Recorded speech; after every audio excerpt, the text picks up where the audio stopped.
Good afternoon everyone. আজকে আমি তোমাদের সঙ্গে রিজনিংয়ের একটা চ্যাপ্টার কোডিং ডিকোডিং নিয়ে আলোচনা করব, আর ওটার কিছু নোটস আর কিছু তোমাদেরকে কোয়েশ্চেন আমি দেব। সলভ করাও থাকবে, আর কিছু কোয়েশ্চেন যেগুলো সলভ করা থাকবে না সেগুলো তোমরা নিজেরা সলভ করে নিও। প্রথমে কি বলবো, কোডিং আর ডিকোডিংটা কি। মেইনলি কোডিং হচ্ছে এমন একটা জিনিস যেটাকে ইউজ করে একটা মেসেজ তুমি সেন্ড করবে কার মধ্যে, একটা সেন্ডার আর রিসিপিয়েন্টের মধ্যে। শুধুমাত্র মেসেজটাই থাকবে, কিন্তু সেখানে কোনো থার্ড পার্টি থাকবে না। সেটাই হচ্ছে কোডিং। ঠিক আছে, এরপরে কি, কোডিং আর ডিকোডিংটা মোটামুটি কতগুলো টাইপসে হয়, কতগুলো টাইপসে তোমরা করতে পারো। একটা কি হয়, letter coding, number coding, direct coding, substitution coding, Chinese coding, আর হচ্ছে বাইনারি কোডিং।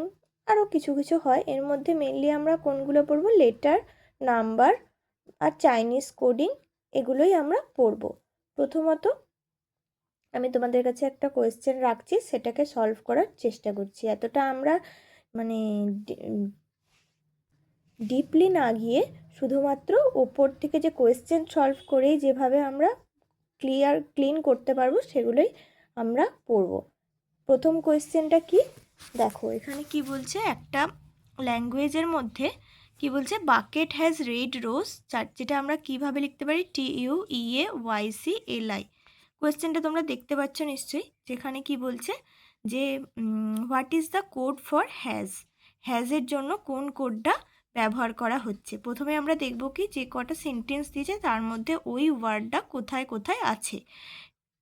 প্রথমে কোথায় কোথায় আছে হ্যাজ ওয়ার্ডটা, আমরা সেটাকে আগে আইডেন্টিফাই করব। হ্যাজ ওয়ার্ডটা শুধুমাত্র আমরা দেখতে পাবো কি ফার্স্ট সেন্টেন্সটাতেই আছে, আর কোনো সেন্টেন্সে ওই হ্যাজ ওয়ার্ডটা নেই।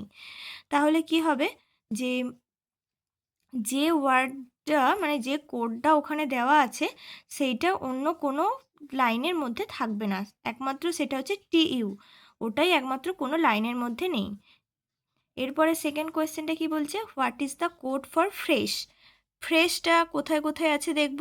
সেরকমই আমরা দেখব যে ফ্রেশটা থার্ড লাইনসে আছে। থার্ড লাইনের মধ্যে কোনটা একমাত্র আছে আর যেগুলো অন্য কোনো লাইনে নেই সেটা হচ্ছে NO। ওকে, এরপরে কি দেখব, হোমস এর কোড কোনটা। হোমসটা সেমভাবে দেখব কোন কোন লাইনের মধ্যে রয়েছে, একমাত্র সেকেন্ড লাইনেই রয়েছে, তাই জন্য হোমসের কোড হবে SA। এরপরে কি দেখব, ডিম্যান্ডের কোড কি হবে, এখান থেকে AO। তারপর দেয়ারের কোডও সেমভাবে হবে HI, বাকেটের কোড OYC, হোয়াইটের কোড QHI, রেডের কোড LI। এরপরে যদি বলে যে একটা সেন্টেন্স আছে হোমস দেয়ার রেড, তাহলে সেটার কি হবে, আমরা প্রথমেই বের করেছি, দেখে নাও। হোমসের কোড কি SA, দেয়ারের কোড কি বের করেছি HI, আর রেডের কোড কি বের করেছি LI। এবার একটা কথা তোমাদেরকে আমি বলি, ধরো অনেকগুলো অপশন রয়েছে, ঠিক আছে, যেখানে কি বলছে যে হোমস দেয়ার ইজ রেড, একটা সার্টেন কোড ল্যাঙ্গুয়েজে তুমি এটাকে কি পসিবলভাবে লিখতে পারো, যার মধ্যে কি এই অপশানটা নেই, SAHILI এই অপশানটা নেই। কিন্তু অন্য অনেক অপশান আছে যেখানে SAHILIটা কি ঘুরিয়ে দেওয়া আছে, মানে এই তিনটে ওয়ার্ডই ওর মধ্যে আছে। তাহলে সেখানে আমরা কি করব, যেহেতু সেটা বলছে যে পসিবল হবে কি না, তাহলে সেটা আমরা যে কোনো ওয়ার্ডে লিখতে পারি। কিন্তু যদি বলে দেয় যে রেসপেক্টিভলি কোন ওয়ার্ডটা হবে, তাহলে কিন্তু আমাদেরকে এই SAHILI এই ওয়ার্ডটাকেই ইউজ করতে হবে। বোঝা গেল? এরপরে একটা কোড বলে দিয়েছে EAQHIOYC, এটা কে মানে কোন কোন ওয়ার্ডকে রিপ্রেজেন্ট করছে আর কি।